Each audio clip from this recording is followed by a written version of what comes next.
अमोल कोल्हेंकडून मुख्यमंत्री देवेंद्र फडणवीसांचं कौतुक करण्यात आलंय। फडणवीसांचं इन्फ्रा मॅन म्हणून आदरानं नाव घेतलं जातं असं अमोल कोल्हे म्हणाले। तर मला अजून ऑफर आली नाही, ऑफर आली तर विचार करू असं अमोल कोल्हेंनी भुया उंचावणारं वक्तव्य केलंय।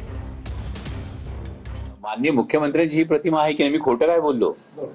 माननीय मुख्यमंत्र्यांना मला सांगा आता जे काही केंद्र पातळीवर वेगवेगळ्या नेत्यांची महत्वाच्या भविष्याच्या दृष्टीने नावं घेतली जातात, या प्रत्येकाचं एक वेगवेगळं डिस्क्रिप्शन हे दिल्लीच्या सर्कलमधून एक बघितलं जातं। यामध्ये ही चांगली गोष्ट आहे ना, मराठी माणसाचं नाव जर इन्फ्रामॅन म्हणून येत असेल तर, जसं माननीय गडकरी साहेबांचं नाव एक वेगळ्या आदराने दिल्लीमध्ये घेतलं जातं, तसं देवेंद्रजींचं इन्फ्रामॅन म्हणून घेतलं जातं। तर मी त्या महाराष्ट्राचा एक लोकप्रतिनिधी म्हणून ही अपेक्षा राजकीय पक्ष ही गोष्ट बाजूला ठेवून व्यक्त करतो। त्याच्यामुळे सांगितलं की इथे विरोधी पक्षाचे खासदार आहेत म्हणून त्यांनी तो मार्ग बदलला। अशी ऑफर आतापर्यंत माझ्याकडे आली नाही, म्हणजे अशी काही ऑफर आली तर विचार करू। मी विचार करू असं म्हणालो, जाऊ असं नाही म्हणालो।